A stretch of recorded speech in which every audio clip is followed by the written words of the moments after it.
Let me use this occasion to introduce members of my team here present with me today for this hearing. I will begin from my extreme left. On the extreme left is Mr. P. Macroa, who is a Deputy Director in our research department. Next to him is Mr. Raji Anand. Mr. Raji Anand is also a Deputy Director in our research department. On my immediate right is Mr. Musa Kamara, who is a Senior Technical Advisor to the Executive Governor. Next to him is Mr. Chris Wallace, who is a Senior Director in the Office of the Deputy Governor for Economic Policy. Next to Chris is Councillor Ruth Japa, who is the Legal Counsel for the bank. And next to her is Mr. William Juble, who is a Director of the Banking Department of the Central Bank of Liberia. Having said that, Mr. Chair, we had initially shared with you all the proposal for the printing, as well as a detailed presentation that was done for you. So basically, I will just do a summary of the currency printing proposal, and then we'll entertain questions from the honorable senators. So in terms of the context and the need, the Central Bank of Liberia faces an acute shortage of Liberian dollar banknotes with reserve vote balances at critical low levels, threatening banking stability to meet currency demand in 2026, especially during the peak season. Mr. Chair, honorable senators, we also want to highlight that global capacity constraints among international banknote printers mean long lead times, averaging between 12 to 24 months for new orders, which has necessitated this urgent action to avoid shortages in the period 2027 to 2028. Mr. Chairman, if you permit me, I can share correspondence from the printers, which actually give us the lead time of 24 months. And subsequently, during the just recently concluded World Bank annual spring meetings, I did have a meeting with all of the printers, or the four leading printers in the world. I had a meeting with Obicha from France. I had a meeting with Crane. I had a meeting with G&D, and I had a meeting with Dilaru. And all of them expressed the same view in terms of lead times. And in fact, their indication to me during that meeting with my team was that the demand that they are seeing now for currency printing is unprecedented. And they cannot actually pinpoint what is causing this high demand from around the world. Having said that, also there is an issue with the paper mills that are producing papers. In fact, one of the paper mills have shut down, and that is causing this elongated period, lead time period, because there is also a challenge in sourcing paper. So I have the correspondence here from the printers, and we can share them with you so that you just have it firsthand. So when we did in 2025, we actually engaged with the printers to give us an idea of what the lead time would be. Because ordinarily, the lead time for printing was between 6 to 12 months. When you place your order, that's when you get your order in. When we engaged with them in mid-2025, in fact, there was a currency conference in Accra, which I attended. They have given us a lead time of between 12 to 18 months. But subsequently, in March, exactly on March 9, 2026, I got a correspondence from the printers saying that the lead time has now increased to 24 months. So from the date you place your order, you have to wait for 24 months before you can get served. So that's the challenge of timing that we have right now. So in terms of the proposal, Mr. Chair and Honorable Senators, our proposal is to print 79 billion Liberian dollars to cover the period 2026 to 2030. But we want to note that this represents less than 40% of the current money supply, with the US dollar still dominating transactions in the country. So key drivers for the printing of 79 billion. One, economic growth and higher transaction demand. That's what we're seeing. The economy continues to grow. For 2026, Honorable Senators, you approve a budget of 1.2 billion. That means that in 2025, we recorded a growth of 5.1% as an economy. That growth demands that you should have enough and sufficient currency to meet the transaction demands. And so it is on the basis of this that we have done a simulation of what our needs will be to cover the period 2026 to 2030. So we have also the replacement of mutilated notes. Currently, we've estimated that the rate of mutilation is estimated at 7% annually. But as the life of the currency is extended, that mutilation rate can even increase beyond the 7%. So the 7% is our minimum projection for mutilation. But you will also note that these currencies were printed between the year 2021 to 2024. That's when we got the last delivery of 13 billion in country. So and the life of our currency is estimated to be between 3 to 4 years. So within the third year, you have to begin an exercise to replace the currency. Because based on estimation, that would mean that all of your currency would then be mutilated. So that's one of the bases. Also, we are trying to strengthen our reserves position, and we want to move into diversifying our reserves by including gold. That will mean that we will need liquidity to buy gold that will count as reserves. So that's one of the reasons for that. And also, we are trying to create a buffer. As a central bank, you need to have a buffer because the growth in the economy, even though you project a growth, you can exceed that growth. And if you exceed that growth, there is a demand for currency. And so between the period that the legislature approved for printing, if you don't have a sufficient stock, then of course you will run out of currency. And you have to resort to coming back to seek approval for emergency printing. So we also consider a buffer.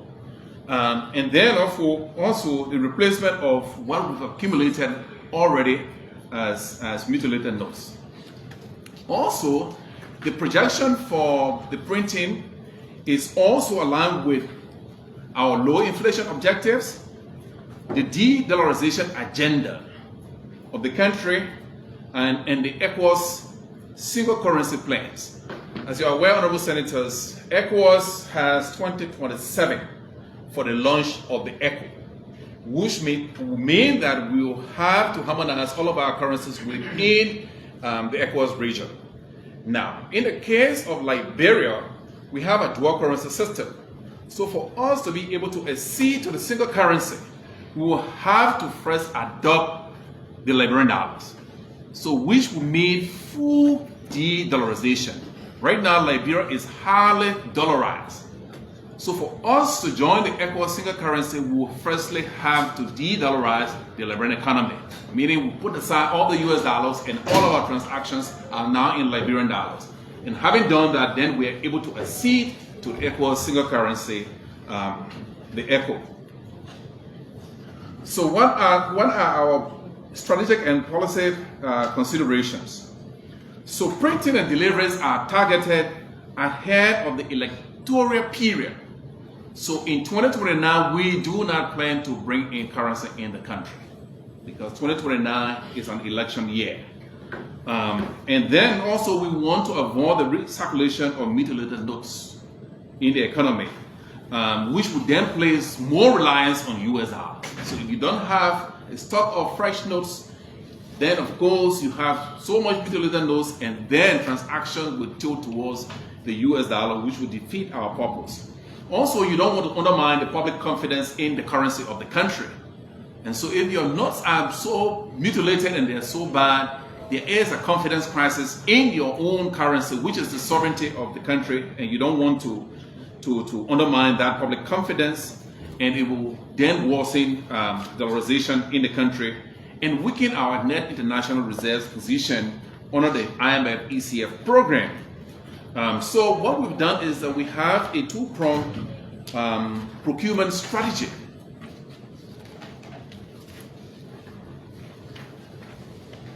So one, we are proposing to you, honorable senators, for an emergency procurement of 14.7 billion for the period 2026.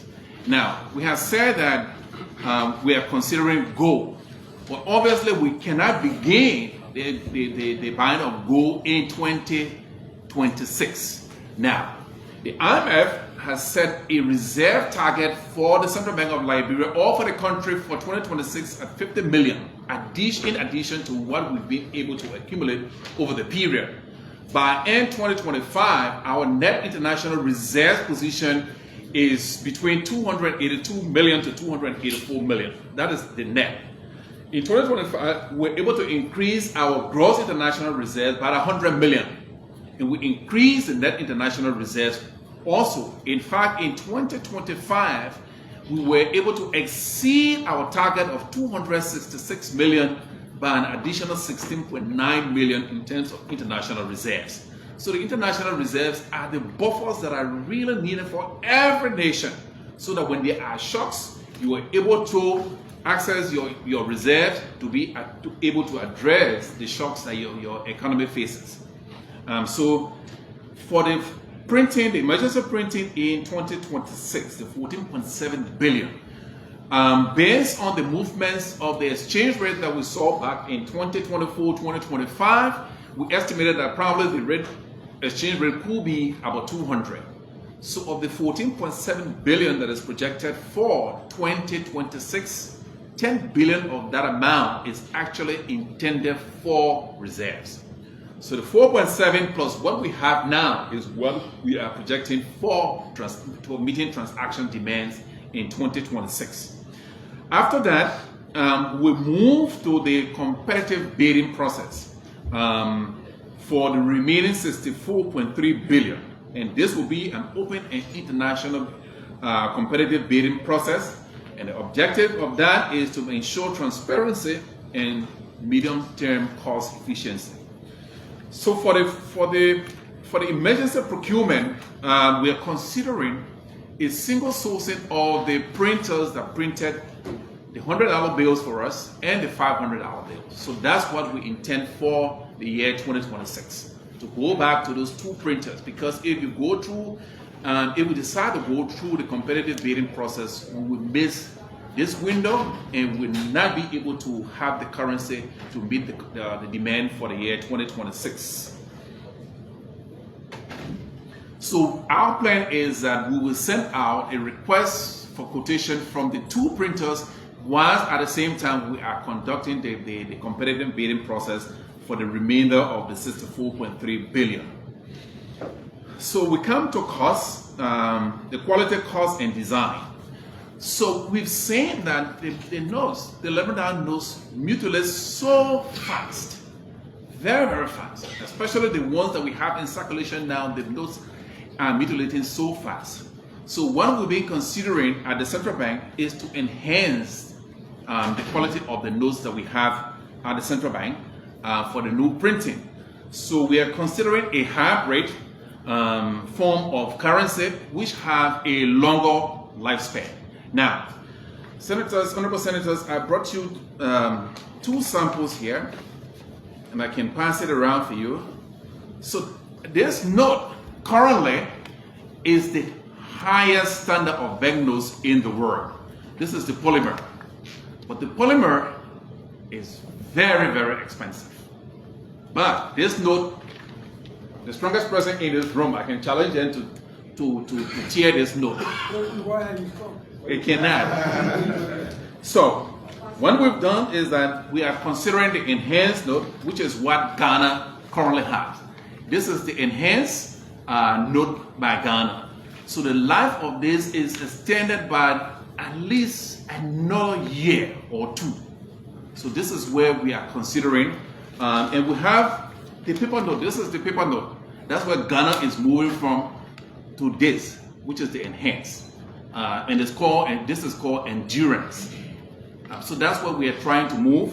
But again, there will be cost implications for moving to these enhanced qualities of notes that we have. But what it does is that it enhances the life of the notes, and then in terms of the replacement cost, it reduces that replacement cost to you. Whereas you will spend more today, but you have a future savings because you will not replace the notes frequently as we are doing today.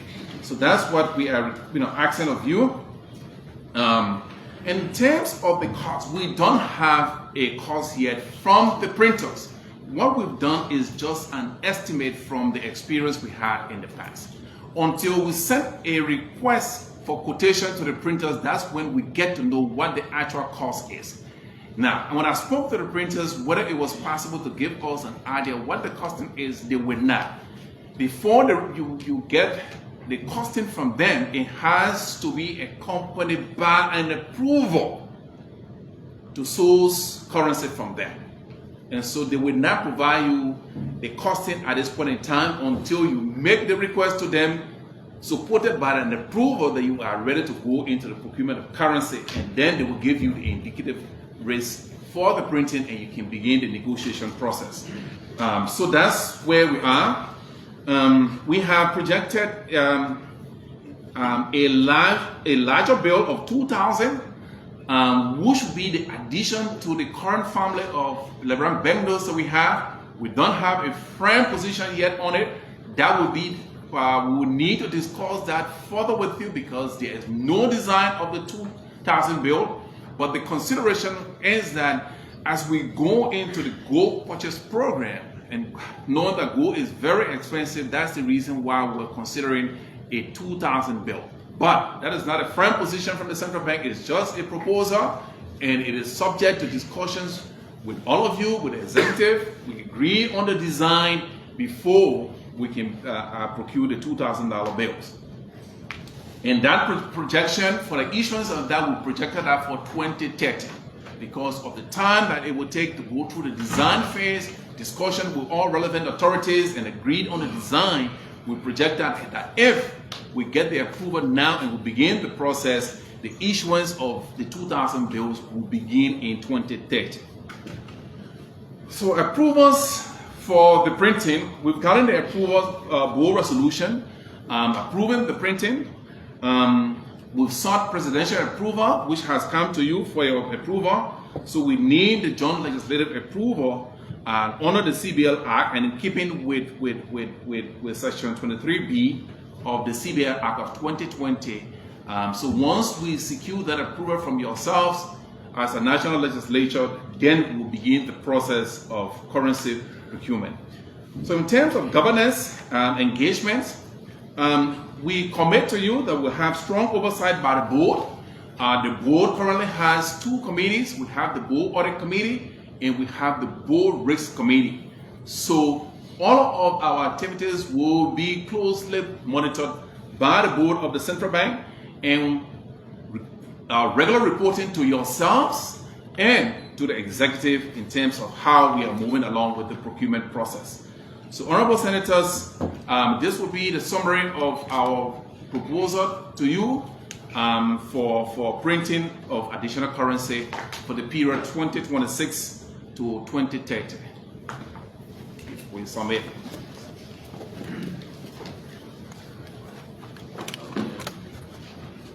Let me thank the governor for the timely presentation. It's about time for, okay, before we proceed with interaction, I think one of our colleagues came in and we'll allow him to introduce himself. I'm Senator Sarah Joseph, Senator of Maswala County, member of the committee. Thank you, Senator. It's about time for interaction, and we will start from there as we did the introduction and come in this side. Let's take a list of people who want to ask We'll questions. start with Senator Finlay. Who next? Anybody? We'll go down if Senator Sir Joseph wants to be. Then followed by Jivon. Okay. And we'll just Thank you, Mr. Chairman. My question, I will leave all the other ones, but yeah, I want to go straight to liquidation. 7% rate. The LS3 printed 2021, 2024. Roughly what, 25 billion or 48 billion? Senator, it might be useful if you, for the public, since this is a public hearing, what the S3 is. Okay, it's the third printing of the Liberian note. Correct, Mr. Governor? Yes, Senator. Yeah, okay. So now, 48 billion, 7% mutilation rate. How much have you, let me put it this way. How much mutilation notes do you have, and how much mutilation notes have you destroyed? So we have members of the team here. So banking is in charge of the mutilated notes accumulation and the destruction. So we'll defer to the banking director to provide us that information. Thank you, Governor. So, Governor, we have destroyed 511 million of the news, and we have now 330 million in our vault. 300 what? 330. Million. So that's about 850 million. Yeah. And is that the 7% rate? No? So if we're talking 2021 to 2024, 7% rate of 48 billion will be around $300 billion. I mean, $3 billion, 3 billion notes. And you have only destroyed 800 million, 850 million. So if we're taking your rate, 7% mutilation rate, we'll be looking around 12 billion. So where's the issue? I mean, there's something wrong in the arithmetic. I need to understand that.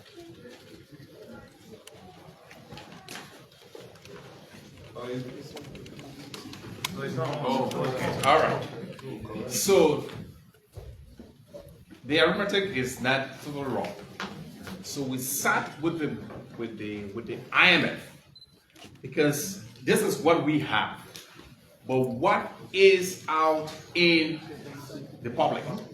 So what you have is that you have of our currency in circulation, and my research team can, the currency outside of bank is almost 42.7 billion is what we have outside of bank. Circulation. Yes. Outside of the bank, not in the banks. Not inside, not in the central bank, not in the commercial bank. This is what is outside. And knowing how the notes are being handled, that's how the projection of the 7% mutilation rate is established. So technically, Governor, a 7% mutilation rate is not.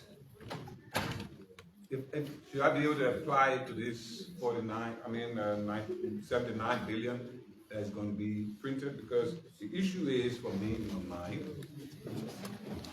you have a rate. You should basically have roughly 30-something billion dollars in circulation if you are following the 7%.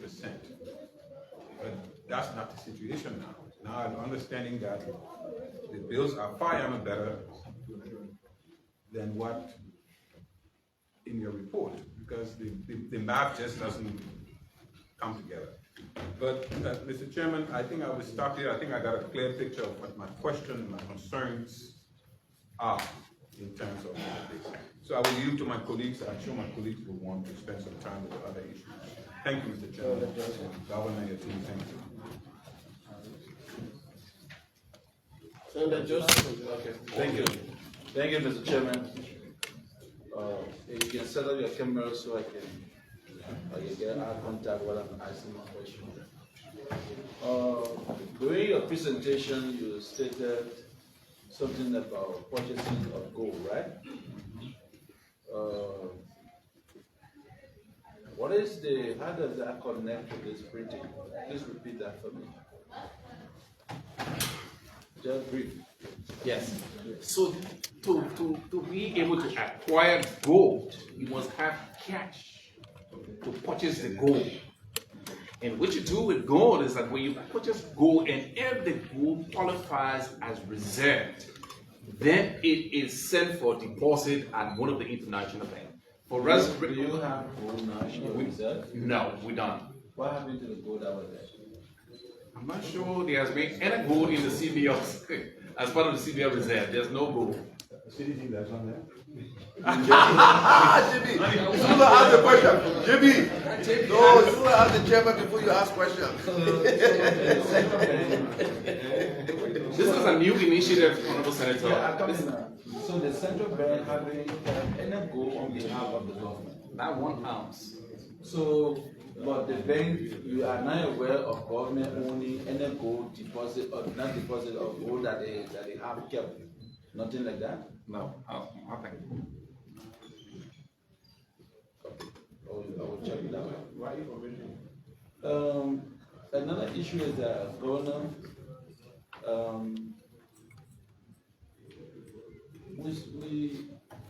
with your plan of actions and everything, your timetable given, submitted to us, don't you think that we the legislators need more time to check on, have you, like previous printing that was done, have you done an audit related to that printing that was done?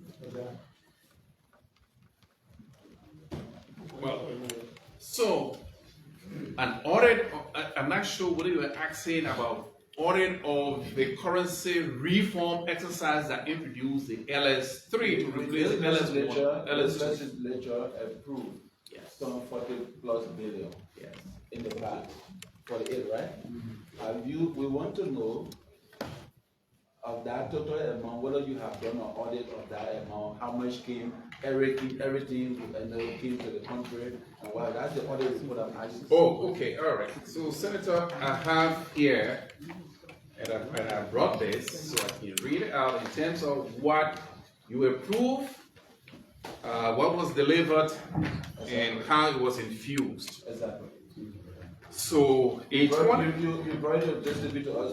I mean, you can have, yes. You only have one copy? No, I have a few copies. Okay. Like, So you know. what is that, John? Yeah, please get it for us.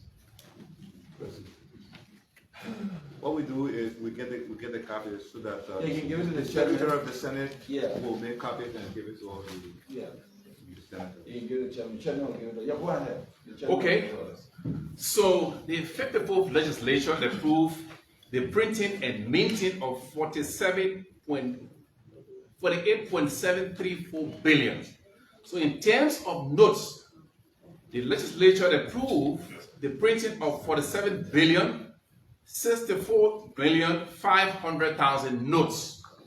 In terms of coins, the legislature approved 1,669,500,000 coins.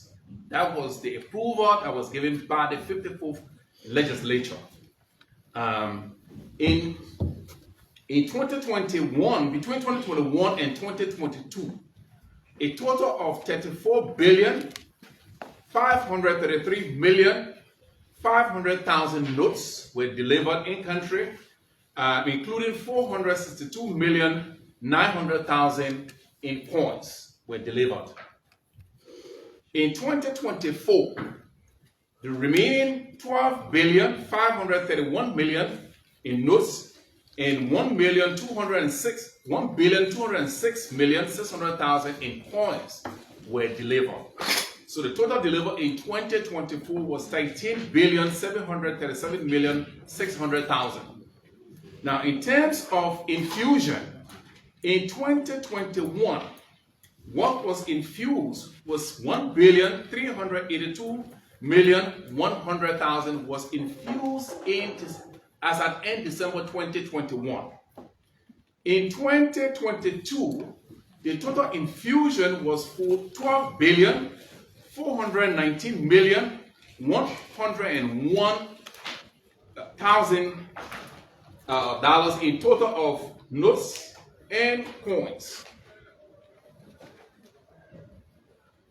In 2023, the total infused into the economy was $12,220,299,500. As of 2024, the total that was infused in the economy was $9,878,449,500. That was what was infused. As at December 2025, we infused $8,105,420,000 was infused in the economy. As at the reporting period, in our reserve vault, we had a total of $4,367,500,000. That's what we had. So all of the 48 billion that was brought in, that was approved for printing and minting in 2021, of that total, only 4.3 billion remains with the central bank. So and that is continuing to be infused so in the economy. 4.3 billion. Is it part of the commercial banks? What is in the commercial banks? No. This is one is with the central bank. But do you have record on what with the commercial bank? We have, yeah, we can provide what the central bank balances are. Okay, so actually, we don't have that. You submit that to the chairman, please. Yes, we can do that. You submit that. Yes. You submit. Okay. What's your projection on inflation rate within after printing 6 to 12, 24? What will be your projection in terms of inflation? So that's difficult to predict because inflation is affected by exogenous factors, not factors. You will note that in 2024, we ended the year with inflation at 4%. That was the inflation that we achieved at the end of 2025, unprecedented. By January, inflation was down to 3.2%. By February, inflation was further down to 3.1%. But by the end of March, inflation has gone up to 4.5%. Because of the situation that we currently have in the Middle East that is affecting all of the countries of the world. So if we project today what inflation is going to be, even though we are trying to move towards inflation targeting as central banks, but that is also affected by what happens globally.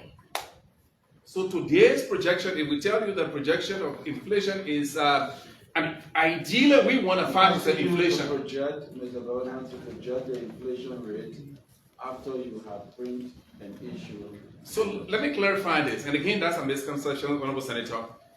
Printing does not lead to inflation. It's the way currency is managed that leads to inflation. It's not the printing. Let me say this, Honorable Senator, when currency is printed and it is sitting in your reserve vault, it is not money.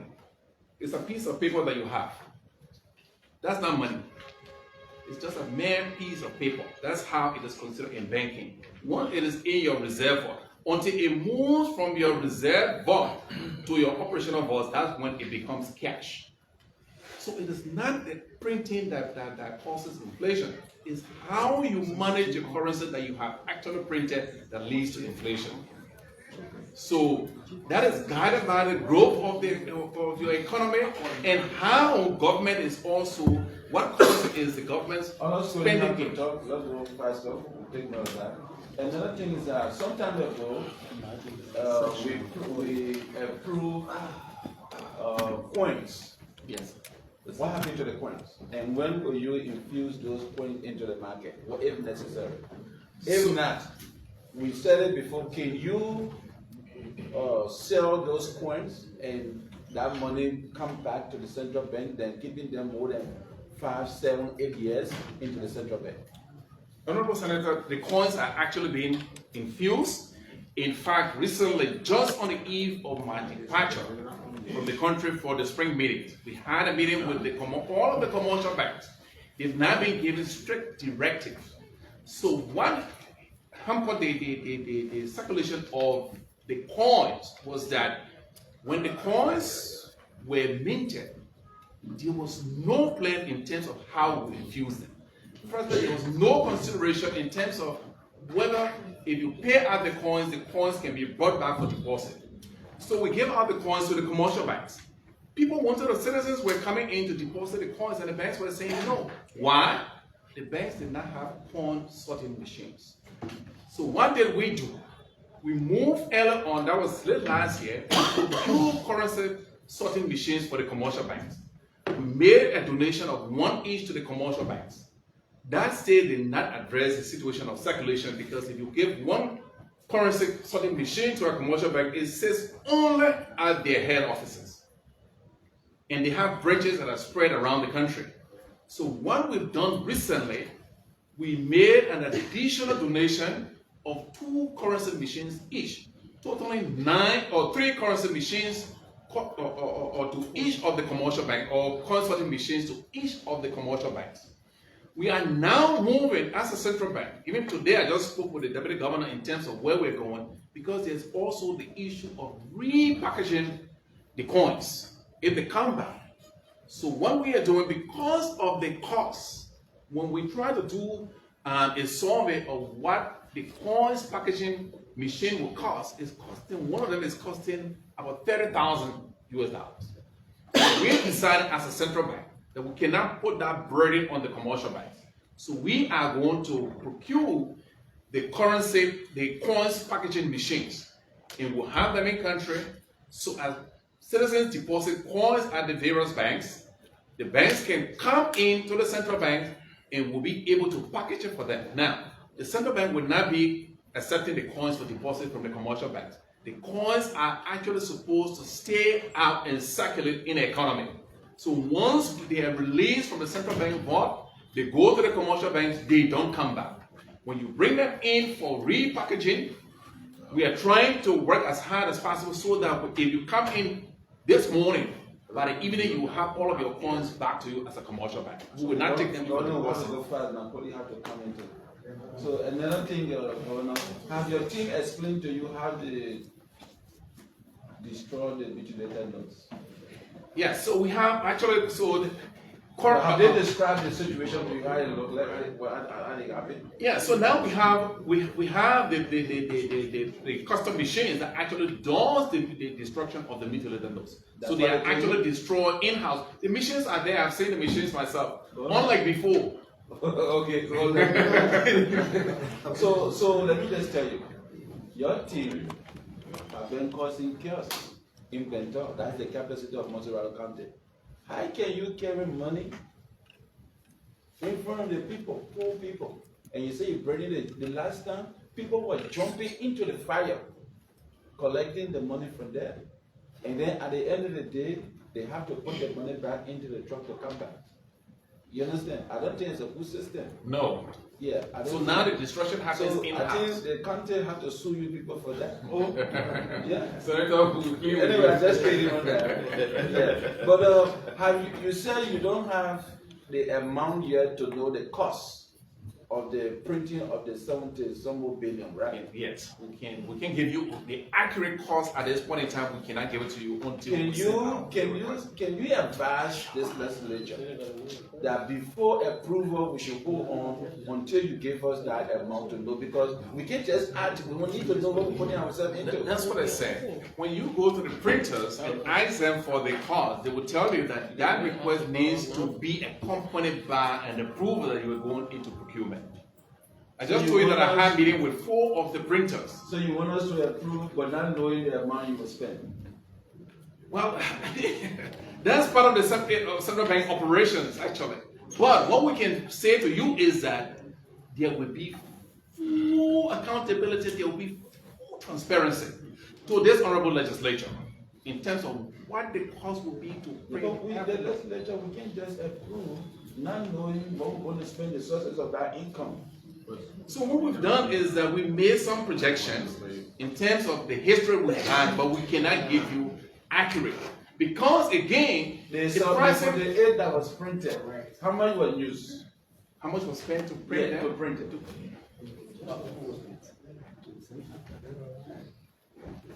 We presented it before, but I can find it because we made a presentation here Okay, so you will submit legislature that. in terms of what the cost of printing for the 8 billion will be. But let me say this, Senator. Probably, if you want to, compare, either you must compare the quality of the notes also. Yeah. Cost We actually understand. counts with We want to know Yes. what we're going to get this government into, how much money they're going to spend. Okay. That's what we're thinking about. You can't just come to approve a resolution and then. We can get it back to you by the time I get to the office. I'll be able to email it. Yeah, we need to know how much going to be spent, and all of those things, get all of the details, the procedures and every other thing. So, if you get the information, you can give it to the chairman. Mr. Chairman, I rest and I can come back anytime, please. Senator Smith. Thank you very much, Chairman. Mr. Governor,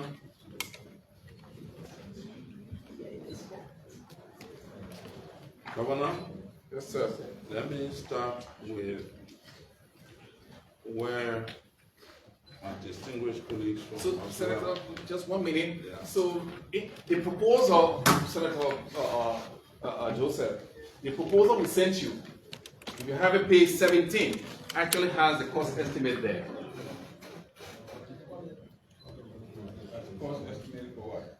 For the printing, the projector printing. But you say you don't have it yet. I said we had an estimate. This estimate is based on the past experience. Okay, but you don't know the cost yet. We don't know the accurate cost because we have not decided what quality of notes we are printing. Correct. What we printed before was a poor quality note that cost us that amount. We are now saying we want to enhance the quality of the note for a longer life to save the country from frequent printing. Yeah, That's that's what what we I say. said. It's good that we also know the quality of printing and what it's going to cost us.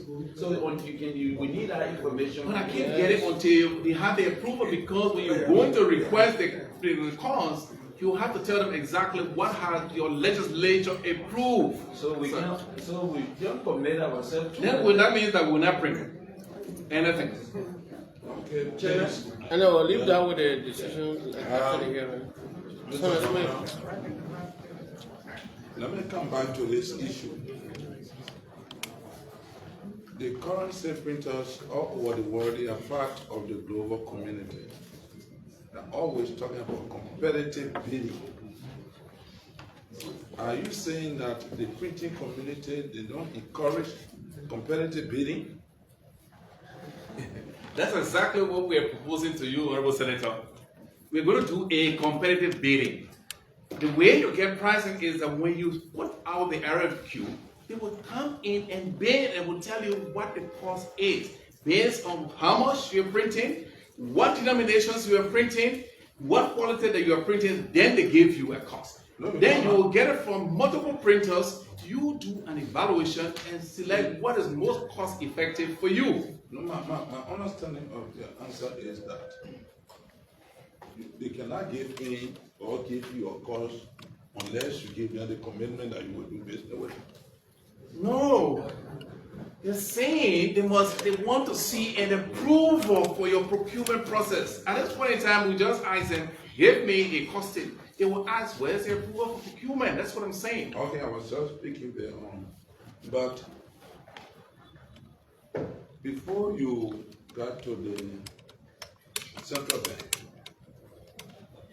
this issue of the $16 billion still finding its way in fiscal conversation in the country.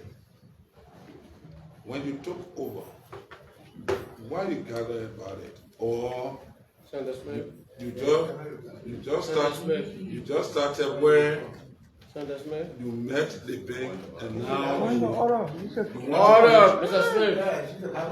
Senator Smith. Can we restrict ourselves to the proposal for this print and forget about the historicity of the last problem? Please. Okay, Chairman. If you say we just print, but we will not low by fine. My next concern is when we were coming up children, when you have mutilated money, you say, let me carry my bad money or my two money to the bank. But we experience now that it is the bank that refusing the tuna money. No bank, Senator, if any bank, if you have a history of any bank, information on any bank that refuses mutilated Liberian dollar notes, giving them, what we've done is that we're giving them an indication of what they can accept. So any commercial bank that refuses mutilated notes in keeping with the standards we give them, Senator, I'm just a phone call or a text message away. They are not supposed, because when they bring the mutilated notes to the central bank does not charge them a penny for replacement. You bring in $1 million new mutilated notes, the central bank gives you clean $1 million. There is no cost to that. Once it's $11, there is no cost for replacement. So no commercial bank should refuse mutilated Liberian dollar banknotes. Lastly, Senator Smith, let me piggyback on that question. yeah, They're not refusing the banknote, they're giving you the banknote.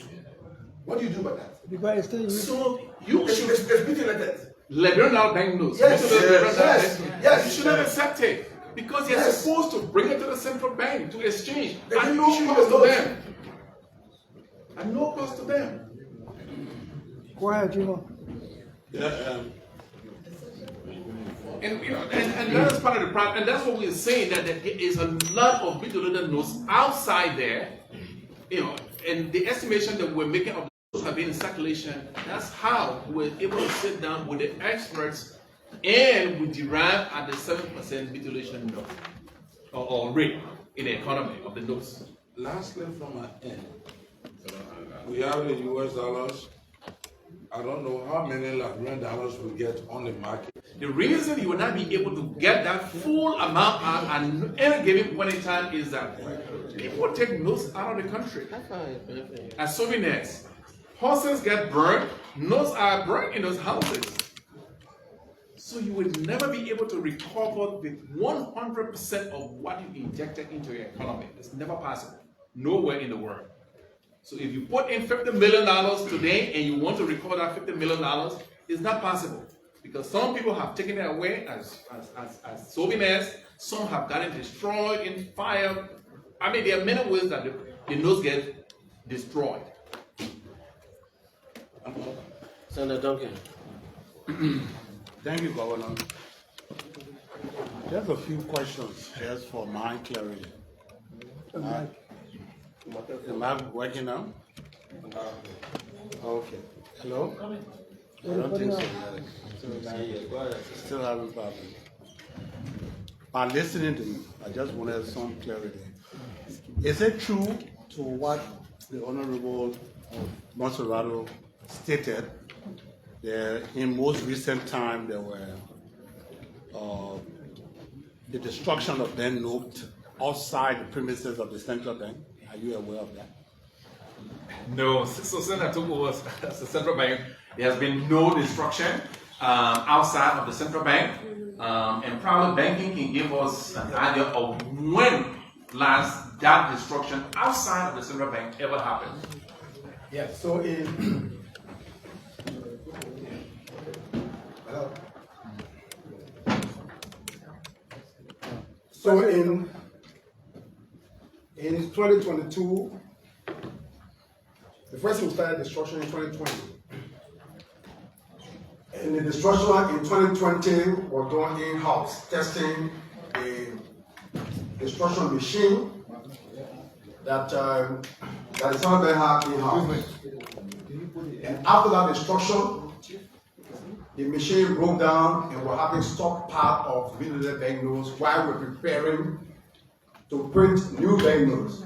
So to create space for the new banknotes, we have to do outdoor destruction. And that's the outdoor destruction that Senator Senator was just referring to. That outdoor destruction that was done in Bento, when we had our experience, we then contacted. What year was that? Yeah. That was 2022. Okay. We had that experience. We contacted the military, and they gave us Camp Anywhere in Liberian. So our destruction was done right in the presence of the military, and we never experienced the community coming to take money from fire that Senator is referring to. So we never had experience any longer. After that destruction, we started doing in-house. The machine was repaired by a customer from Kenya, and that's the machine that we're working with now currently. So we have in-house destruction machine. And we have two now, in fact. Thank you. But before you go further, what is the protocol on destruction?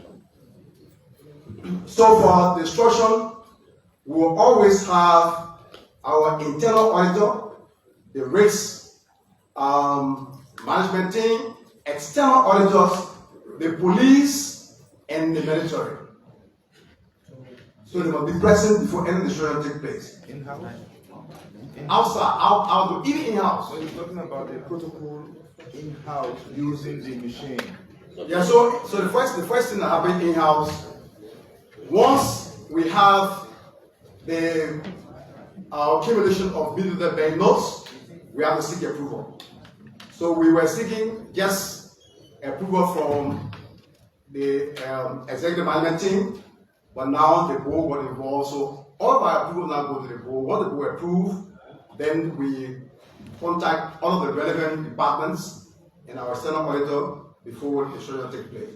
And even after, during that destruction, after the destruction, the machine itself generates the report that we share with risk management and our auditors and then the executive management team. And you have that audit report? Yes, from the machine. Available to the committee? We have everything. Okay, proceed. Thank you. Governor, another issue of listening to you. The issue of our gold and it's being considered as reserve. The first thing I'd like to know, in order for your gold to be kept a reserve, it cannot be saved in your central bank vault. It must be saved in New York, right? Oh, don't just shake your head. I mean, we want to hear you. Yes, that's true. It must be saved in New York. Yes. So that means anything happen, New York can seize it or New York can control it. Well, our US dollar sit in New York also. Yeah, exactly. So your whole country is resting on New York's action. I'm saying this because I want the public to understand how the banking thing runs. Now, the second question again, your gold reserve, you indicated that there should be certain quality. Now we know about carats in Liberia, and the higher carats here is 24 carat to my knowledge, which my county produce. That is, Boyce County produce little, maybe 2 carats there. Right, you can compare yourself with us with gold. But my question is, what is the considered carat that New York is expecting this country to give? So this is what we've done. So when we did the concept paper on including gold as part of reserve. We shared our concept note. Go along with their advice, because at the end of the day, it's them that actually calculate what the reserves of the country is.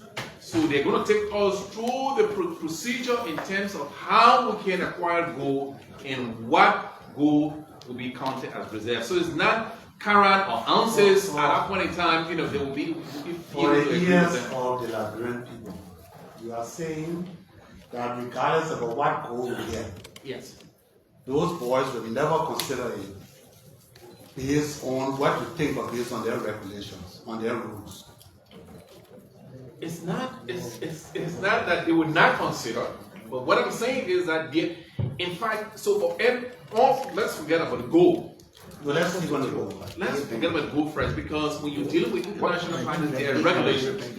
Even funding. I don't want you to confuse the people. No, this is important on our next step on helping you to have that act. So there are standards. So let's there are standards that are set which So they solicit, I mean, they illicit mining. yes. They are considering it as child labor? In fact, we as central bank will never ban illicit mine gold.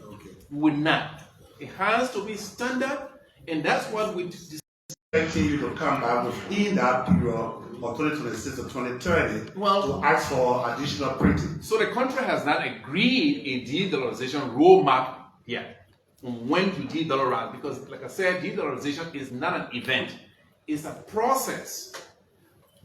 Are we honest? My caution has always been that before we de-dollarize, we have to strengthen the productive capacity of the country so that we have enough produce that we can export to generate foreign reserves. We are not there yet. We are not there.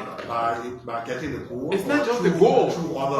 Every other commodity that we expect, that we produce in this country. Well, what do you produce? We got iron ore, we got rubber.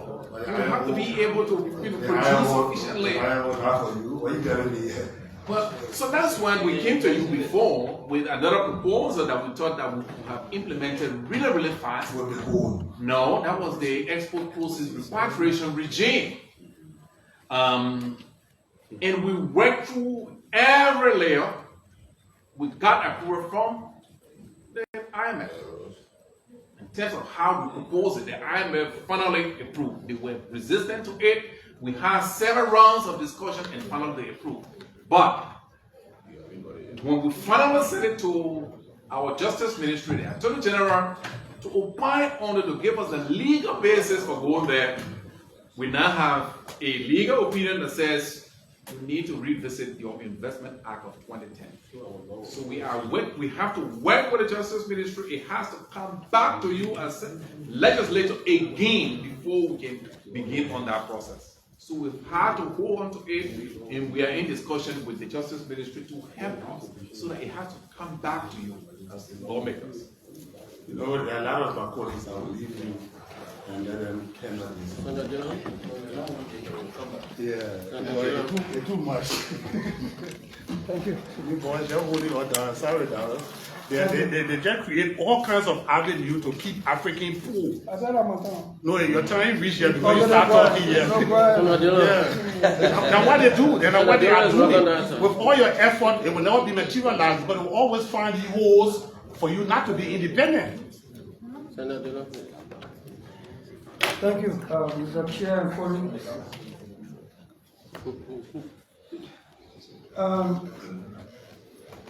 I'm not a financial person. I'm not even sure if I know the rudimentary understanding of monetary policy. So I will try to ask some very basic questions so as to help inform my vote in consultation with people who I can consult and with some of my colleagues. But let me ask this question first. The president recalled me from recess for 10 working days, beginning April 9 to the 23rd, and that 23rd ends in 2 days. And primarily, he recalled the Senate and the legislature to consider the authorization of printing additional Liberian banknotes and to consider the passage of the supplemental budget. 8 of the 10 working days end today. We got 2 more working days. And this is the first hearing to justify why I should vote or authorize the printing of money, additional money.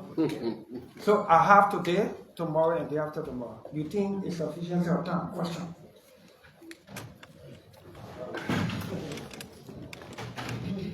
Senator, I think the question has executive implications. So I want to beg your indulgence that we discuss that behind closed doors.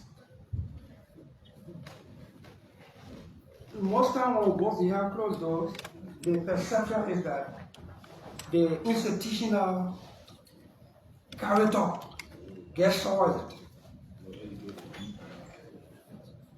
So maybe the way I phrase the question or frame it, I mean. So you consider the printing of money. You have all the time in the world. When the president asked me to come back here for 10 working days, I would assume that he was informed by your advice. 10 working days will be sufficient for the legislature to look at this thing. Out of the 10 working days, today will be the 8th working day gone. We have Thursday left, 2 days. And you are just appearing today to justify to me why I should vote to print additional money.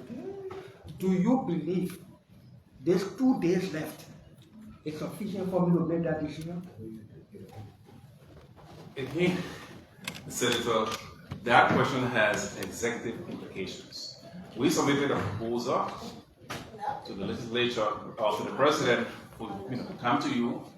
And when we did the submission, we submitted with a proposal and a detailed presentation that I believe any senator here who sits in the comfort of their homes or offices and go through.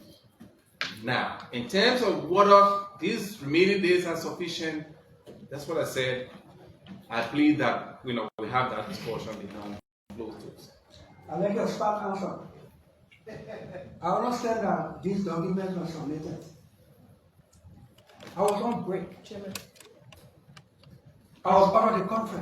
So were some of my colleagues. We returned to Liberia, emergency session. But when you called me to return from break on emergency session, you left the country. For which 7 days of the 10 days we could now. So you think the 2 days are left is sufficient? Question. Senator, again, can we have this discussion behind closed doors? Okay, I will take note of that.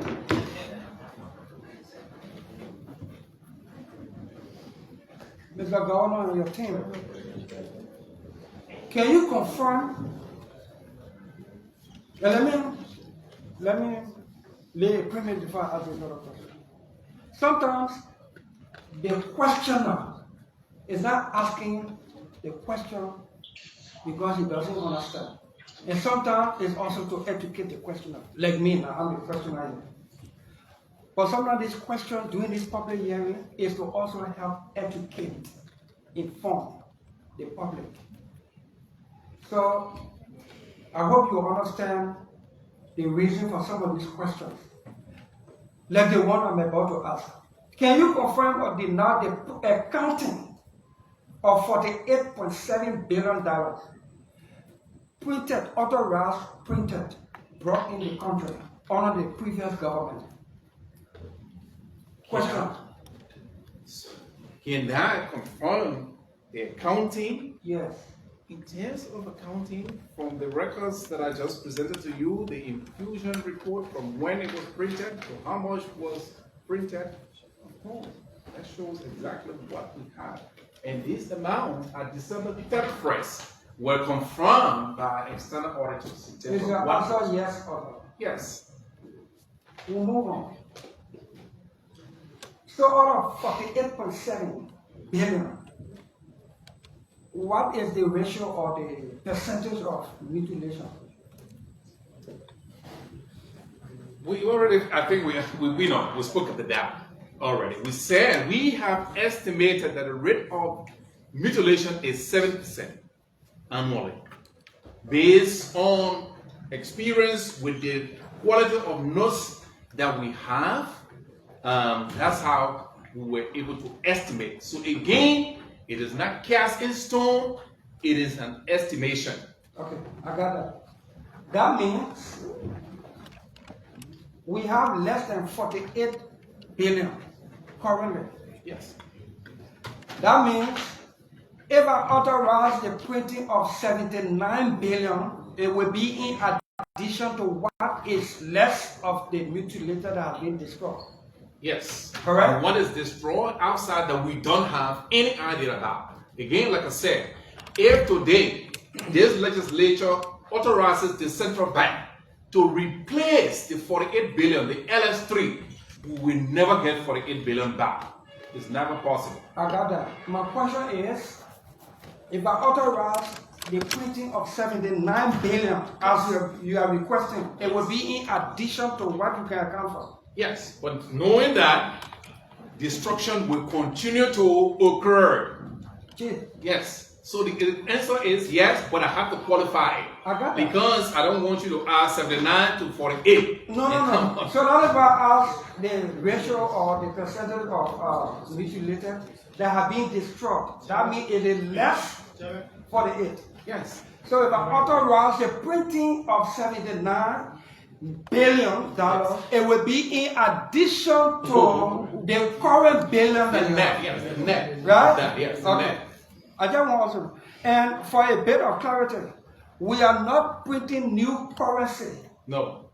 We are printing additional banknotes. Yes. We're not doing new features. No. We haven't. We have. We're not putting no new face there. Let me clarify. We have one we propose, which we haven't agreed on. I think I said in my opening statement, the 2000 will need to be agreed. Yeah. Legislature, executive, we need to agree on that before.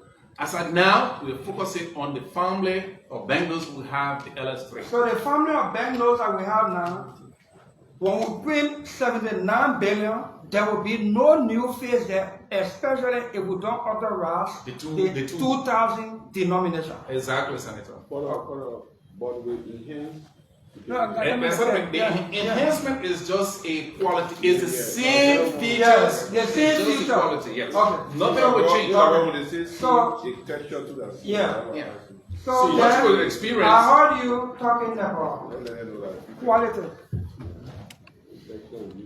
If we printed this grade, the printing cost will go up. Yes. If we printed this grade, the printing cost will go up.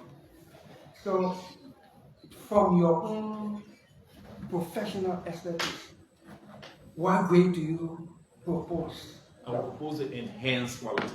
What is the enhanced quality for the sake of education? So, the enhanced quality will have a better feel first, and then the life is extended.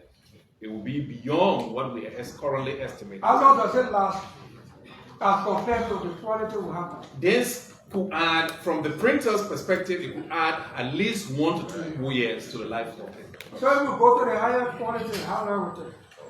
This highest quality, this note, now, can last you for 25 years.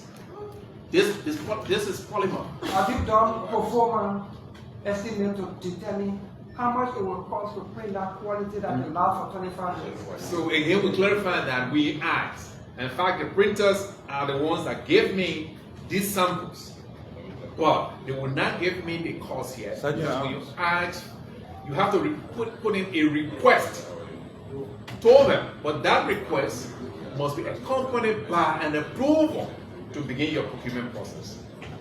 But they will not just send it to you and say, okay, give me a quotation, and they just send it to you. No, they will not. In 2021, when this legislature authorized the printing of money, the cost to print the money was a combination. It's an estimation, sir. Yeah? So what's your estimation? If we refer to the proposal on page 17 of this proposal, the estimation is there. By asking for public education and information. Okay. Because it's your number. It's your number. Inform me, right? I know it. So,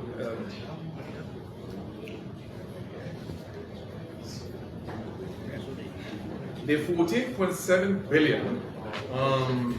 Now, for the hybrid is estimated at 11.56 million US dollars. Yes. That's what we have. That's the hybrid. Is that what we have? Is that what we paid for? No. Okay. This is what we are How about estimating. the grade that we paid for? What is the cost for that? I can get you that cost in terms of what was actually paid. I haven't. We've made our presentation here before. I don't have the presentation with me, but I can send it. You can send it to the committee, to the Yes. chairman for the committee. So, Mr. Governor, please. I was not finished. I don't want to. Mr. Governor, Yes, sir. if I don't know how much to print one quality, I will be authorizing the peak in the bag. Subject to accounting. Because in 2021, at least I had an idea of the estimate of the cost to print the quantity or the quantum of money that was requested printed or to be printed. Yes. You gave me 3 qualities, one substandard, one middle, and one high. I won't go for the high because they say cheap is expensive. Many people probably don't understand this. It was just 2021 that we spent almost 25 million US dollars to print 48 billion Liberian dollars. In less than 4 or 5 years, we are back here to print additional money. Maybe if that quality was taken at that time, we'll be having that money for 25 years according to your own description of the quality. So cheap is expensive. But you want me to authorize you to print $79 billion, and you have not told me or definitively what quality I should authorize and the cost for. I have told you what quality. I think Senator Joseph asked a question, and I said we will go for the hybrid, and we're giving you an indication of the hybrid cost here. That is an estimation. Now, when we actually sent out the RFQ, the request for quotation, because of competition, you could see prices can either go up based on market dynamics that are happening. You have the current situation that is occurring in the world. The cost of shipping these notes could increase. The cost of insurance could increase. So to give you a definitive figure, Senator, is not possible. That's why we're giving you an estimate. Okay, thank you. So that was it. Mr. Governor, Yes, sir. you scared me when you said any Liberian holding mutilated banknote going to the bank and the bank refusing it, it should die or no more. Yes. I mean relatively because I have a banking department, there are numbers, there are lines there. What I mean is saying call the central bank. Yeah. That's what I meant. You know, when I say call me, I meant call the me, I'm central a bank. communication person. I like to communicate in a way that even the ordinary man integrated like me can understand. Of course, the governor will not make his number available to the public. But the governor gave an impression that, God, the governor, why if the But they don't ordinary have man... a number. These guys out there So you have, number to call Mr. me. Governor, you are a public hearing and it is of public interest because people lose the value of their dollar in these banks. So people in the street and asking for mutilated so that they too can carry it and to do. So my question is, I'm asking the question for the people and ordinary people that are representing, so that when they hear, they can know they have some grounds, legal grounds to stand on. Yes. That when I have mutilated money, I can take it to the bank and the bank should not refuse it. Yes. And should the bank refuse it and I am Yabagro, no connection, what do I do? So, what you do, you can walk into the Central Bank of Liberia. Ask for the banking department, they will introduce you to the officers in the banking department, and you can complain to them and you'll be able to take it over from there. Let me just add, Senator, late last year, we launched a clean note campaign, educating people on how they should handle their notes. And if there is mutilation, we have numbers we indicated that should be called. So those same numbers can be called if you walk into a bank to make a deposit of your mutilated, because the banks, let me clear this, the banks are not receiving from the public, they are not sitting there to exchange. You must have an account. So if you have a mutilated note and you go to deposit into your account in that bank, the bank cannot refuse it. So those numbers are actually available to the public.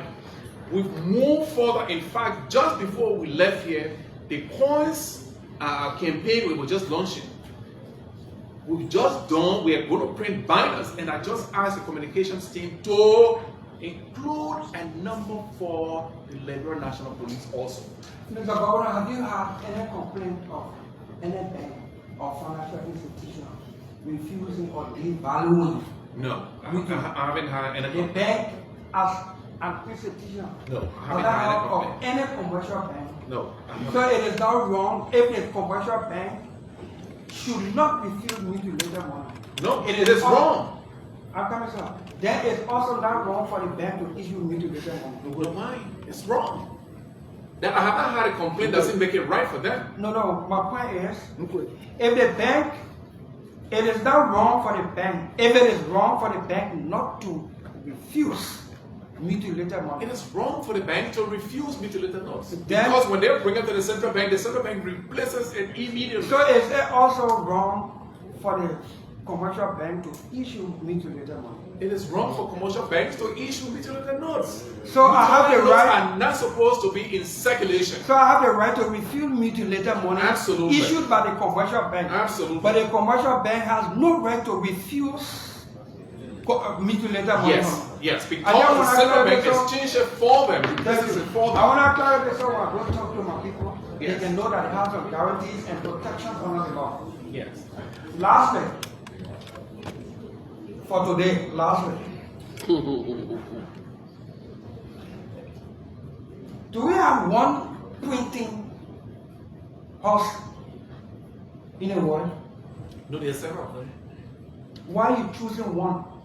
We're not choosing one. The reason we are choosing two for the emergency is because they printed the 100s and the 500 when the 48 billion was printed.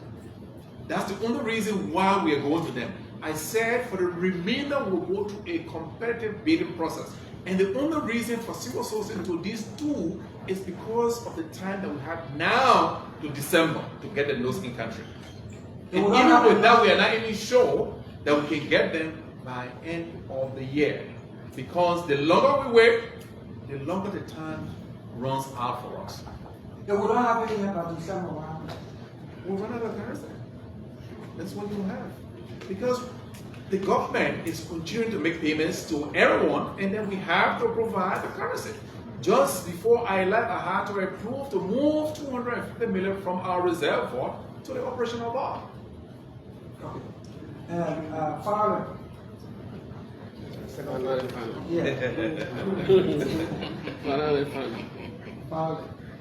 That's the largest county. Finally. The two of them get the largest county. Mr. Governor, The largest population. you say you want me to authorize you to print, meaning the central bank, Yes, sir. to print $79 billion now, so that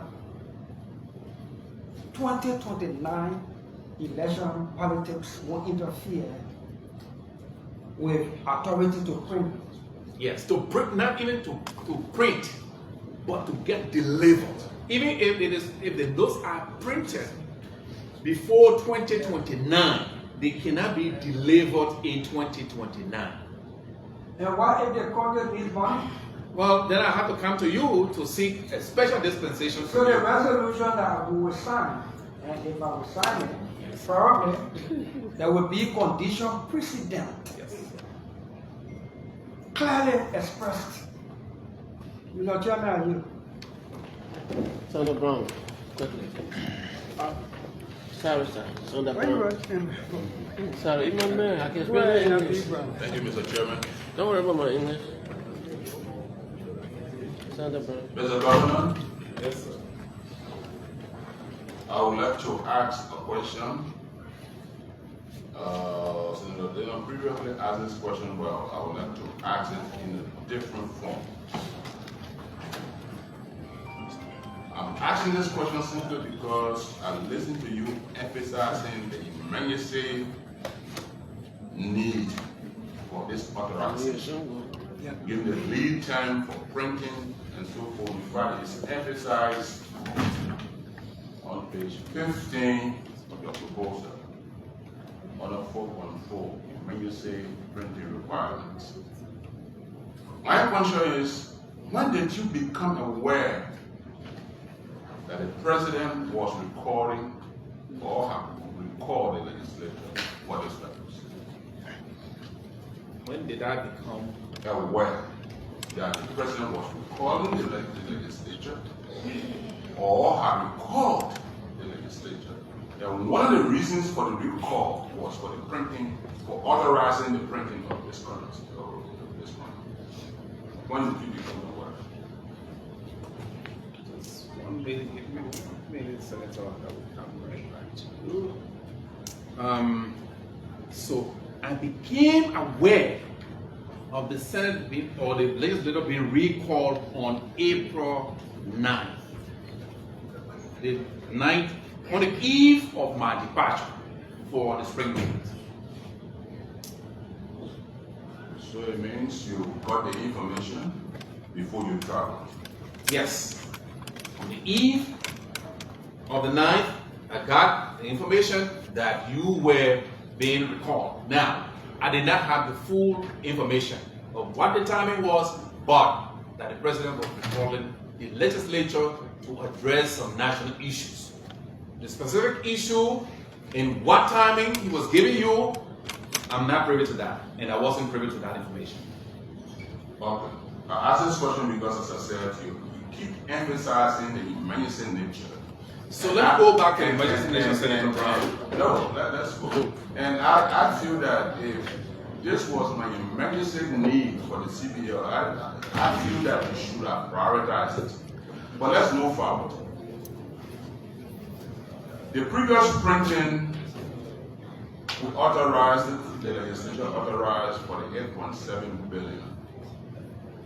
Your current request is for 79 billion, given an excess of 30.3 billion. You earlier said that the growth rate of our economy is about 5.1%, right? We grew 5.1% in 2025. Okay. Does this growth rate justify this excess? And be to that, what are the expected associated rates of inflation? And what are the measures being put in place by the CBL to mitigate the rates of inflation? Question. Those are two questions. Thank you, Senator. So let's go to the growth first. So I'm going to take it step by step. In terms of growth, like I said, we grew 5.1% in 2025. The projected growth for 2026 is 5.4%. Okay. And then it goes to 5.6 in 2027, 5.9 in 2028. And it comes down to 5.5 because it's an election year. We projected 5.5 growth in 2029 and 5.5 for 2030. Now, in terms of inflation, we close inflation. Before you get to inflation, the first part is growth. For the growth, is this the key justification for this excess requirement? Absolutely, it's part of the reason why. Because when the economy is growing, it must be supported by physical currency. I'm talking about the amount. Yes, sir. Okay. Go on with it. So in terms of inflation, again, this was just an estimation. But again, for us at the central bank, in terms of price stability, which is our primary mandate as given to us by the honorable legislature, we always want to keep inflation down. When you said inflation is also affected by things that you don't have control over. For instance, the current situation in the Middle East. Now, when we started 2025, we started inflation. Every 2025, we started at 12%. That inflation went up to February at 13.1%.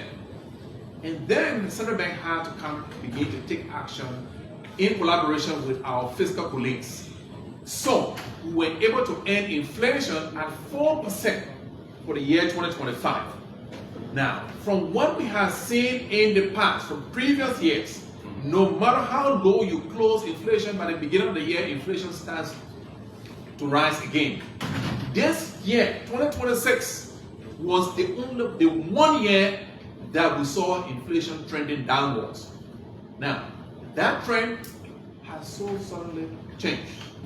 Like I said, in January, we were down 3.2%. February, we were down 3.1%.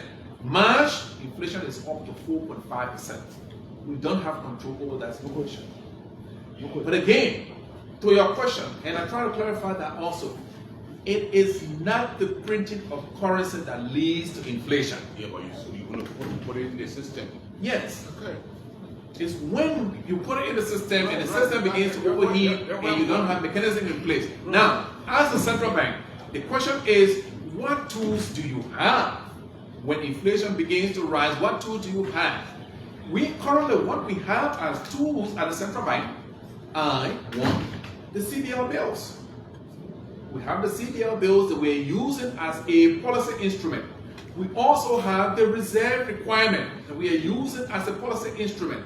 Now we've also introduced a corridor for the commercial banks to be able to invest their excess liquidity over their reserves into an overnight. So we are using all of this to tame the amount of currency outside there. So that's how we address the issue of the rising inflation in the economy. Those are the instruments that we have right now. Again, what you can do, like what my colleagues in Ghana have done, you can intervene in the market, but we don't have the resources yet. We need to build our reserve to a certain extent so that when you have a heating of the economy and the exchange rate is rising so high, you can come in as a central bank and intervene in the market by providing FX. But we don't have that yet. We need to build our reserves. And so that's the reason why the emergency printing for 2026, I said a component of that almost 10 billion is towards reserve accumulation. Okay, thank you. Can you state the economic value for the proposed printing for a $2,000 banknote? What would be the economic value? So we are considering the GO program, and I'm happy that one of the senators has introduced a bill in the Senate.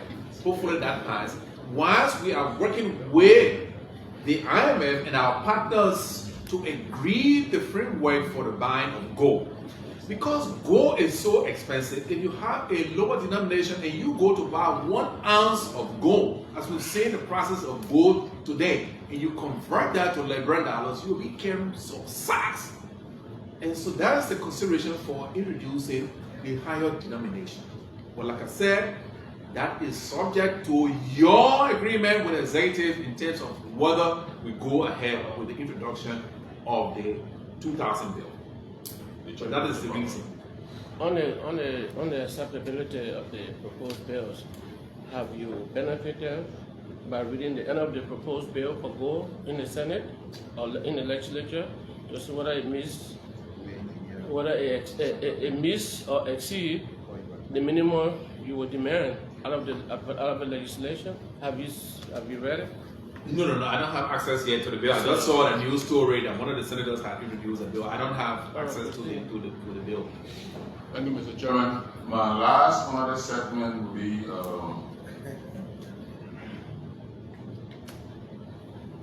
Honorable Governor, one of the reasons why we authorized the 48.7 billion last time, 154 was we had much of the money supply in the country was outside of the banking system. And the idea was to bring back the money that was flowing all around the country into the banking system. My question is, have we achieved this objective? Does the banking sector now have control over the money supply in the country? The answer to that question is no. And we are still focused on that.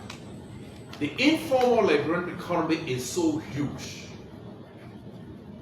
It is so huge. And that's the reason why we are intentional about formalizing the sector, to be able to bring people into the banking sector. But as we stand today, the huge, almost 75 to 80% of the currency in circulation is outside of the banking system. Despite our best effort, like we said, we have the CBO bills. We are encouraging citizens to bring their money, deposit in the bank, and invest in the CBO bills. It's paying you 16.5% per annum. The banks are not paying you 10% on your deposit. But citizens are still holding the money outside of the bank instead of bringing it in the bank and being able to get these huge returns that the CBO is offering currently. But they could have their reasons also. They may think that they have investment opportunities wherein they can earn more than what the central bank is offering. So that's the reason why we see so much currency outside of the banking system. But we are intentional about trying to get this currency back into the banking system. But it happens at the will and pleasure of the people who are holding this currency. You cannot force them and say, John Brown, you have to bring your deposit into the banking system. It doesn't work that way. We'll keep encouraging them as we strengthen the banking sector. We'll keep encouraging them to bring their deposit into the banking sector. What we are trying to do, in fact, Honorable Senator, is that we've just increased the minimum capital requirement for commercial banks. What are we trying to do? We want to strengthen the commercial banks to create that buffer for them. So we've just increased the minimum capital requirement for commercial banks, and we want the public. I just asked them that we should issue a press release so that the public is aware that the commercial banks are being strengthened, and then that should encourage people to trust the commercial banks and be able to bring their deposits into the commercial banking system. Are you, Mr. Chairman? Okay, just before we go to Senator Nukwe, may we allow our colleague, Akim Elebele, to introduce herself? Thank you, Mr. Chairman. Distinguished colleagues, my name is Daba Mabale Bakula, Senator Ranking County, and member of this committee. Thank you. Okay, Senator Nukwe, quickly, please.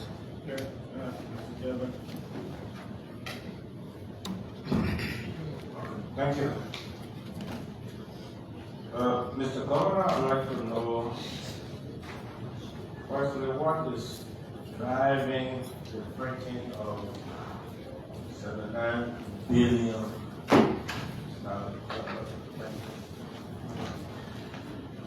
Thank you, Senator Nukwe. Again, I think we presented that we have what we call the key drivers for the estimate of 79 billion. We said the growth of the economy. We indicated the economy in 2025 grew by 5.1%. That growth in the economy needs to be supported by currency. 2, we also have the replacement of notes that have been mutilated. 3, we have this growth project that we are targeting in our reserve accumulation. So that's what I also clarified. Initially, we said, okay, we can use this to begin to buy gold.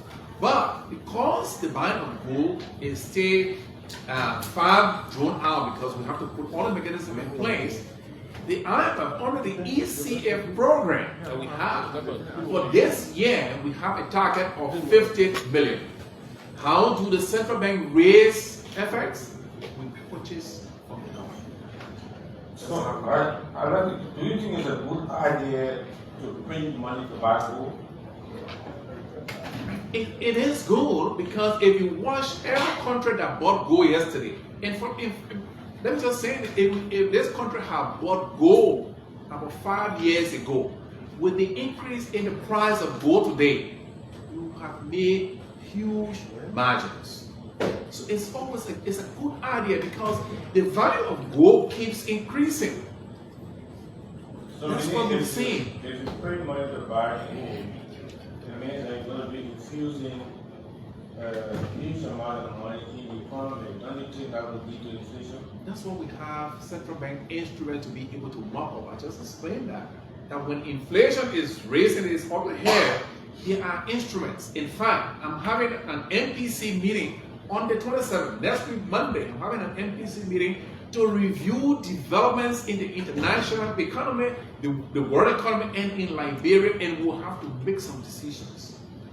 So that's how we respond. So yes, you put money there in the economy, but if you see that inflation is out of control, then of course you have to react. That's the role of central banks. That's what central banks do. The only drawback we have for now is that we don't have the reserves so that we can intervene. Because normally the reason you see that is that there's high demand for US dollars. We don't have that position. Our colleagues in Ghana, because of what they did with the gold, they were able to intervene in the market and keep the exchange rate and inflation stable in Ghana. If there is a shortage of Liberian dollars on the market, Yeah, for the central bank, yes. The volume that we have today cannot support what we've seen. I've just given you an indication in terms of annual infusion that we've done. Based on that infusion, like I said, in 2025, we infused 8.1 billion. That's what we infused in 2025. In 2024, we put in 9.8 billion in the economy. That is almost just half of what we currently have. So if the economy demands 9 billion, I don't have it. The central bank does not have it. And so there will be currency crisis. And then we not meet our objective of increasing the reserves of the central bank also. how do you rate the money supply compared to money demand in the Liberian market? The demand is higher than the supply. And that's the reason why we're coming to you, because the economy is growing and you have to support that. The market woman today, she goes and plants her potato grains. She comes and sells it. It's money. That money needs to come from somewhere. Where does it come from? From the central bank's board. To support her growth. To support her growth.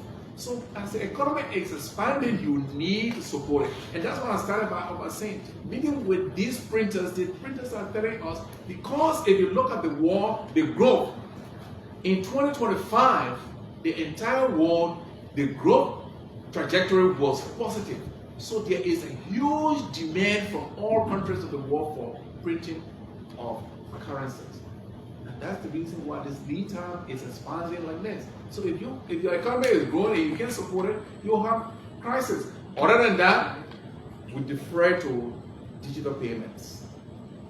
In that way that you don't need physical cash, even though cash will still be with us, but at least the demand for cash reduces. If all of us begin to use digital means of payments, the demand for printing will actually go down. But if you look at our society today, we haven't reached there yet. Our people need to be brought up. They need to be educated, in terms of how they can use digital means of payments, and that will reduce the demand for physical notes. So my last question. Thank you for your last. So this has been a reverberated message. Digital payment, digital economy. What is the review on that policy so far? What is the level of incremental that we have come? So there's a huge implementation. So what we did when we took over the central bank, firstly, we don't have a switch in place that connects all of the players in the market. So today you cannot move, you can't sit from your desk, you cannot move money from bank A to bank B because they're not connected. The fintechs are not connected. So what we did as a central bank as an initial step was to say, okay, even the mobile money companies were operating in silo. So you could not move money from Orange to MTN or MTN to Orange. So what we decided to do was to bring them together. So we took on that project ourselves as a central bank, working with our partners, and we were able to achieve that. We've seen a huge take-up of that. huge in terms of transaction happening across network.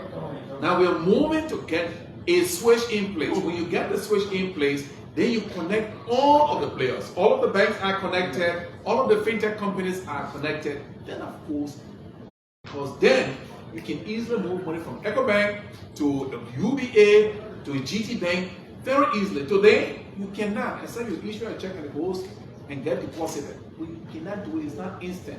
What we want to do is to have a switch that makes it instant. You can move money from EcoBank to UBA, and in minutes that money is credited to your account at UBA. So that's the digital roadmap we are on. We are not there yet. We are working with our partners again to, so that we can actualize this. So that was one of our reasons for traveling to Washington, D.C. also, to keep pushing on this. And we had a very useful meeting with the World Bank.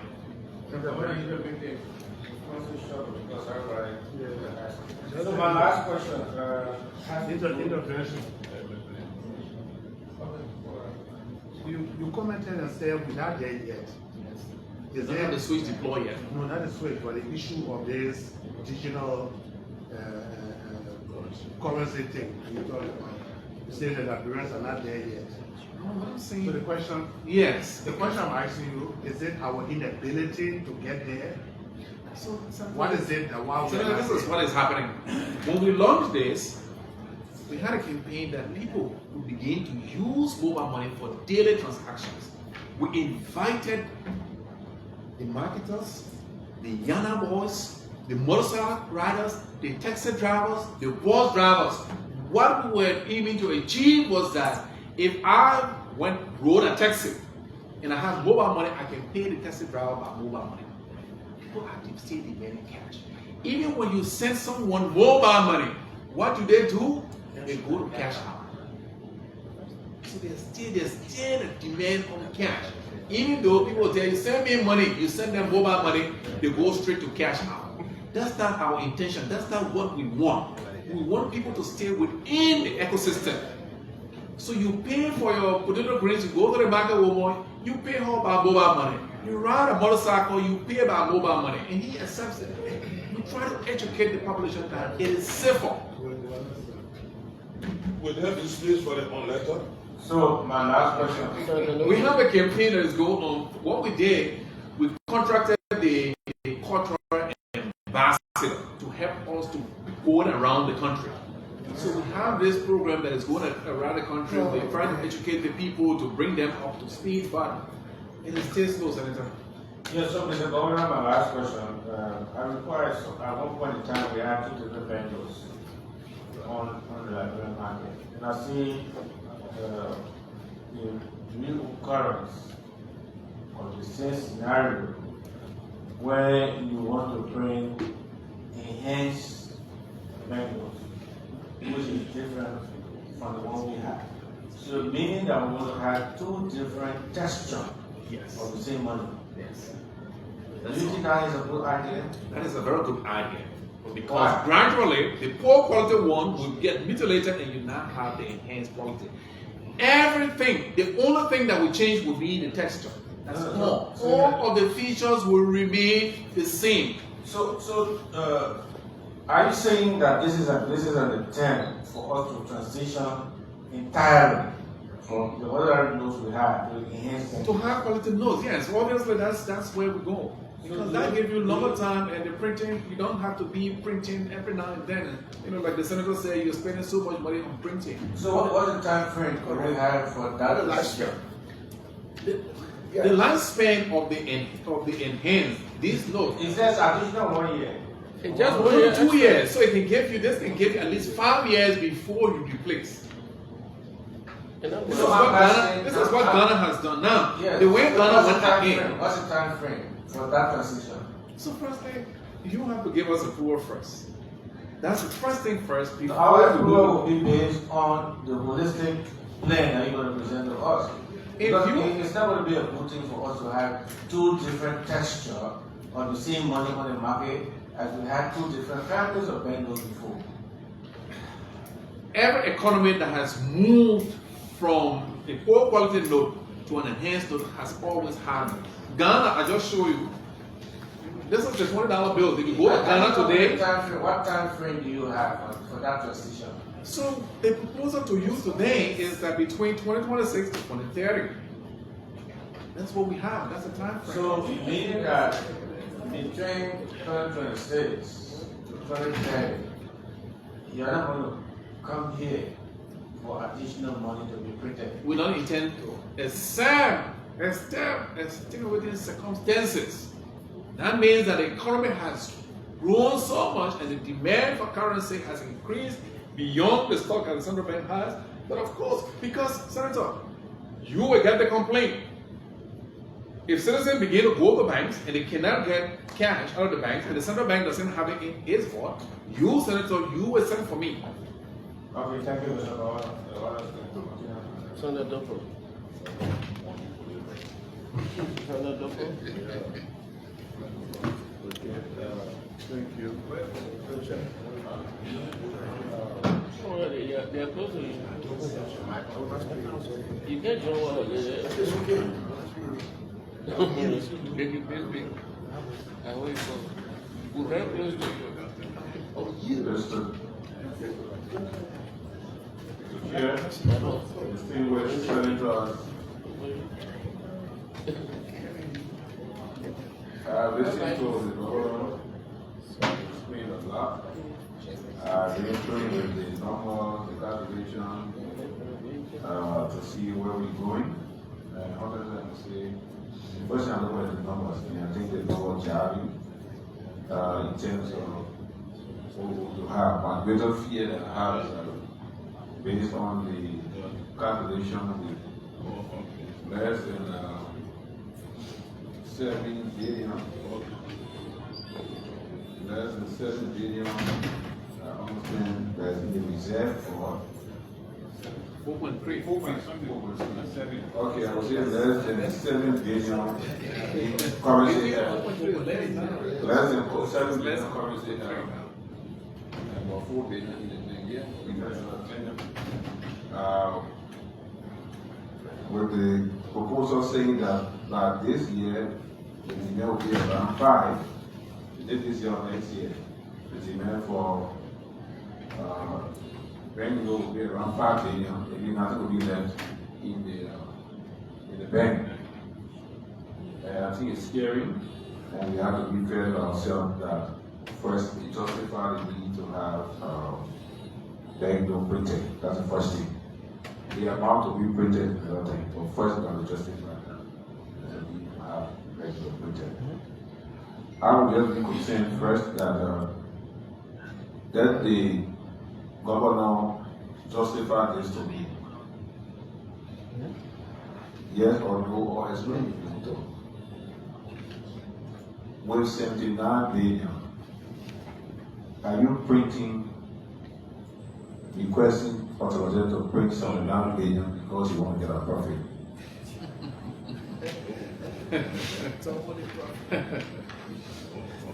Thank you, Senator, for bringing up that question, because that question has been lingering for a very long time.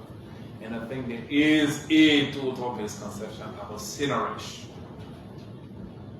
Total misconception. And I just want to provide this today to the public. There is no seigniorage gain to be realized by the central bank. There's no seigniorage gain. In fact, at most, you may even end up with a loss. I had done my work, but I wanted a position from an expert. So when I went, I engaged with the IMF safeguards team on seigniorage discussion. And they told me, don't even talk about it. There's no seigniorage. The banks, the countries that recognize seigniorage, they gave me an example of the Bank of England. Even then, those margins are very, very thin because there is a cost of production and the cost of infusion. By the time you get through the infusion, your cost must have been over. In the case of Liberia, let's take for instance the monetary policy cost. We eat into whatever you think is your seigniorage.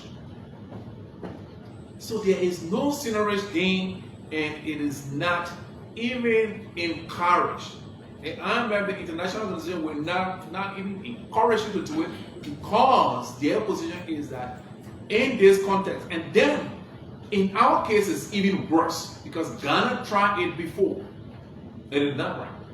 In our case it's even worse because you have a dual currency situation and dominated by the US dollar. So that even puts you at a greater disadvantage for seigniorage. So no, it is not an intent. Seigniorage, it will never be recorded on the bank's books. It has never been recorded, and it will never be recorded on the bank's books. It's not a profit motive for printing notes. It's to meet the demand of the economy. That is the basis for printing additional banknotes. Thank you for the first response of the public. George, well, I thought it's not for us. I'm concerned about a question that Liberian in the public was saying. Me on, I would say, on prices, on trust, on the risk of corruption, and accountability. I don't think anybody in the public will want to see that you want to go and buy goods and you got no money. I don't think I'm saying that. But I think the concern that things that happen in the past. You know, Liberia is a parallel country, so sometimes we'll get drugged with parallel. Say when they split the year before, you will see laser to be afraid. I'm not saying that there is a laser, anybody is afraid. But for the parallel, they continue. Yeah, so based on the things that happened before, I was here, we did investigation about quote unquote 14 billion authorization, then we were there with the authorization for 48 billion out of the legislature and in the 54. So now I'm here to give another authorization, which I will give, depending on the answers that you give and convince us about that. So we're concerned about how, you know, it goes to income prices. I know you've been saying over and over, but I just want you to say it simple way to grab them people. For them to 75 billion, 48, get me. Sometimes the US will go up, and in the layman sense, they say when small US dollar around in the country and penny dollar around in the country, it can carry off. So we want to explain to them whether the percentage that bring dollar down now, whether they will not be chasing out the small US dollar, of course, the exchange rate will affect that rate out. What I understand. And then if that will happen, you know, what step it will take to solve it. I just want to give a simple, that you answer to speak like very people say, but a simple way that people will understand that this is what you're going to do. And even though the plenty of money coming to the future, but some of the things that they fear, you know, we have fear it will not happen. Just taking that far and we're speaking on last word. Okay, thank you, Senator Doko. So, firstly, the first assurance that we want to give to you and to the public out there is high level of transparency in this entire process. It's not just the procurement process, but even the infusion of how this currency is going to be infused. We want to commit to the Liberian people that we will be very much transparent. And we can work with the legislature, the PAC and other committees of the legislature. We can work with you to make sure that this exercise will have no limit on it. That's the first assurance that we want to give, that we will be very, very transparent in this process, and it will be fully accounted for. That's the first thing. Two, if in the event, because again, let me say this, when the central bank prints money, it is not on the central bank's demand to put money out. No. It is not the central bank that decides to put money out, to move money out of its reserve vault into operations to pay it out. It is the government. Based on the government expenditure profile, that's how money is moved out.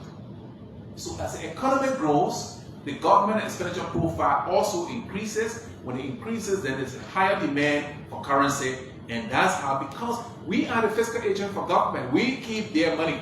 So if they want money and they issue it out to you and you can, we have to move money to be able to give it to you. Now, if there is a rising inflation or exchange rate is moving in a way that we can, again, like I said earlier on, we have certain tools that we are using to intervene in the market to stabilize it. Like I said, in early 2025, we saw a rise in inflation. Inflation went to 3.1%. Exchange rate was growing high. And the central bank was able to get together through its policy instruments and were able to tame inflation in the country, which led to inflation closing at 4% at the end of the year. We also stabilized the exchange rate because of the actions that the central bank took. We stabilized the exchange rate. Even now, with all of what is happening with inflation rising, you will see that the movement in the exchange rate is very, very, very marginal. We have not seen any huge jump in terms of exchange rate. That is because of what the central bank continues to do, working with our fiscal colleagues. Again, we can't do it alone. So we always guide them. Even when the Ministry of Finance, that's why we have a liquidity working group between the Ministry of Finance, the LRA, and the central bank. We meet and they tell us what their projections are for expenditure, and based on that, from what we see, we also caution them in terms of how the ratio of the expenditure, whether in US dollars or in Liberian dollars, we also caution them. So we have very good relationship, and I think that has helped us in managing the situation. So even going further, that's what we intend to do. But there are instruments that the central bank also have that she can also use to intervene in the market to be able to address exchange rate hikes and or inflation. The one thing, like I always say, are you now going to use the Portugal mopping? No. There's no there will be no mopping up exercise. We don't intend to go that way. And if the government ever decides to mop up, we will advise them in terms of how it should be conducted. It has to be conducted through the formal financial system and not the informal system. Thank you. Let's summarize this week. You are telling the Liberian people that they should get used to mobile money transaction. Okay, and at the same time you are making more money. You reconcile that? We are encouraging them to move, but have they actually moved to address the demand for physical currency? The answer is no. So, because you don't want to create chaos in the market, you still have to meet them halfway. And that's the reason you still need currency. Like I said, as we move towards digitalization and the population begins to accept it, the demand for physical currency may go down. But let me say this, even in all the advanced economies, where the digital economy is so strong, currency will be with us for the rest of eternity. You still need cash in your economy. What you can do is to reduce the quantum of cash that you have. But it doesn't stop it. No, there's nowhere in the world, even the great America, US dollars are still there. The UK, the physical dollars will always be in your economy. You always need it.